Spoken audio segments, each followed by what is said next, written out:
Kunin mo ng bitaw na yun. 5.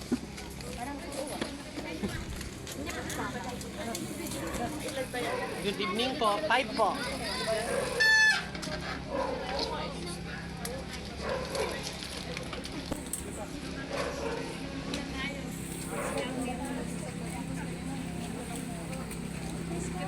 Ate Luz. Andiyan si Ma'am Centeno.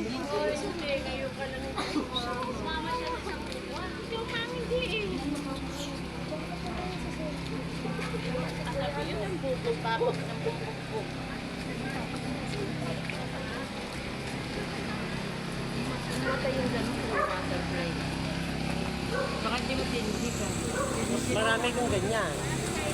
Nabubuhay. Namamatay tas nabubuhay. Eh ngayon ayaw na Hindi mabuhay. namamatay sa akin. Ba't siya ka namatay? Siguro may humila nun, kaya ganun. Hindi ako makapag-iinan yun. Ako hawak. Ang ikalimang estasyon. Si Jesus ay tinulungan ni Simon ng Sirene sa pagbubuhat ng krus.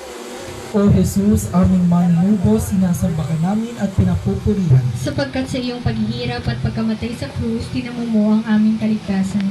Pagninilay. Si Simon na taga Sirene ay tagasunod ni Jesus. Nanonood siya sa mga nagaganap na hahabag siya kay Jesus na pinarurusahan. Natatakot naman siyang bastang tumulong kahit na si Jesus ay nadarapa sa pagpasa ng krus. Kinakailangan pa niya ay siyang utusan. Nakalarawan kay Jesus ang mga dukhat kaawa-awa, salat na sa kabuhat, mahina na'y pinagpapasampa ng lalong mabigat na dalahin. Malabo na ang pananaw, bumubulag pa ng kamalian at kasinungalingan.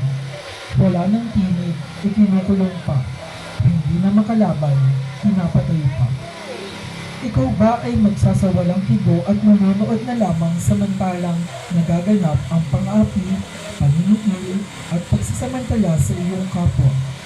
Ikaw ba ay kakain na lamang ng kakain at hindi mo lilimasap ang dukha at maralita, mga biktima ng kalamidad na likha ng tao at kalikasan? Panginoon, ako'y bantulot na manunood, pagkalooban mo ako ng tapang at lakas ng loob, na kumilos at makisangkot at ikalalaya sa pagdarahog ng aking kapwa. Tutulungan mo akong ibangon sila sa pagkahandusan, kung paanong imumulat ng kanilang mga mata sa liwanag ng magandang pananaw, at kung paanong pupuspusin sila ng ligaya at mga asa sa kabila ng kanilang pagdurusa. Inaari mong personal na paglilingkod sa iyo ang anumang kawang gawa sa mga nasalanta, dukha at kaawa-awa. Makakarating nawa sa tunay na nangangailangan ang kaloob na tulong ng mga pinagpalang bukas palad at huwag nawa sa mga ganit at mapagsamantalang. Amen.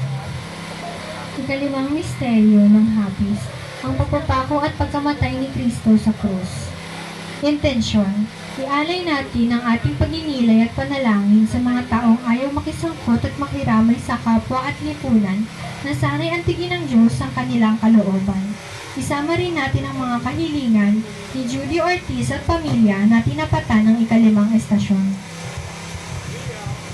Ama namin, sumasalangit ka, sambahin ang ngalan mo. Mapasa amin ang kaharian mo, sundin ang loob mo dito sa lupa para lang sa langit. Bigyan mo kami ngayon ng aming kakanin sa araw-araw at patawarin mo kami sa aming mga sala para nang pagpapatawad namin sa nagkakasala sa amin. At huwag mo kaming ipahintulot sa tukso at iadya mo kami sa lahat ng masama. Amen. Aba, Ginoong Maria, nagpupuno ka ng grasya, ang Panginoon Diyos ay sumasayo. Santa Maria, may ng Diyos, ipanalangin mo kami sa salamat. Ang Panginoon Diyos ay sumasayo. Kaya sa akin, ipinagpapalagay ng Santa Maria, may